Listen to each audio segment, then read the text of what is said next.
без всяких предварительных. Russia এবং ইউক্রেনের মধ্যে শান্তি আলোচনা যে সফলতার মুখ দেখছে না তা কয়েকদিনের ঘটনা প্রবাহ দেখেই স্পষ্ট হতে শুরু করেছে।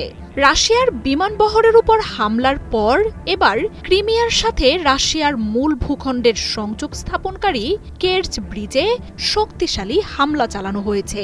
এই হামলায় রাশিয়ার সাথে ক্রিমিয়ার সংযোগকারী সেতুটির ব্যাপক ক্ষয়ক্ষতি হয়েছে বলে জানিয়েছে কিয়েভ। শান্তি আলোচনা যাতে আলোর মুখ না দেখে এজন্য ইউক্রেনের মাধ্যমে কোনো অদৃশ্য শক্তি যে এসবের নেপথ্যে রয়েছে তা স্পষ্ট।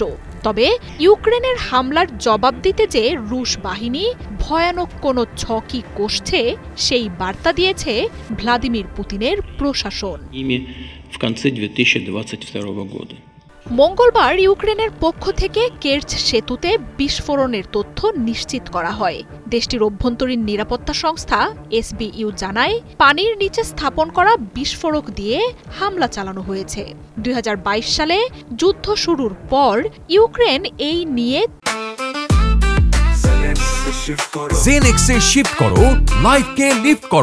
তৃতীয়বার হামলা করল সেতুটিতে। বিকেল 4টার পর প্রথম দফায় ঘটানো হয় বিস্ফোরণ।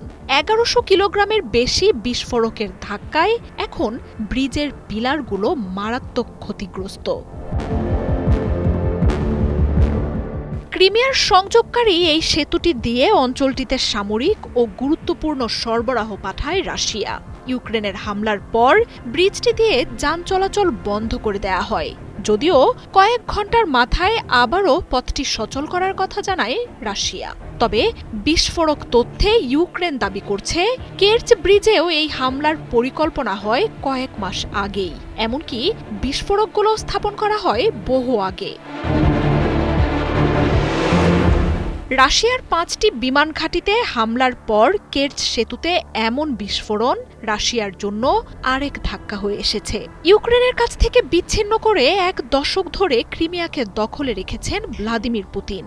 2014 সালে ক্রিমিয়া দখলের পর রাশিয়ার মূল ভূখণ্ডের সাথে অঞ্চলটির সংযোগ করতে ব্রিজটির নির্মাণ শুরু হয়। 2018 সালে রুশ প্রেসিডেন্ট ভ্লাদিমির পুতিন $3.5 বিলিয়ন বেশি ব্যয়ে নির্মিত ব্রিজটি উদ্বোধন করেন।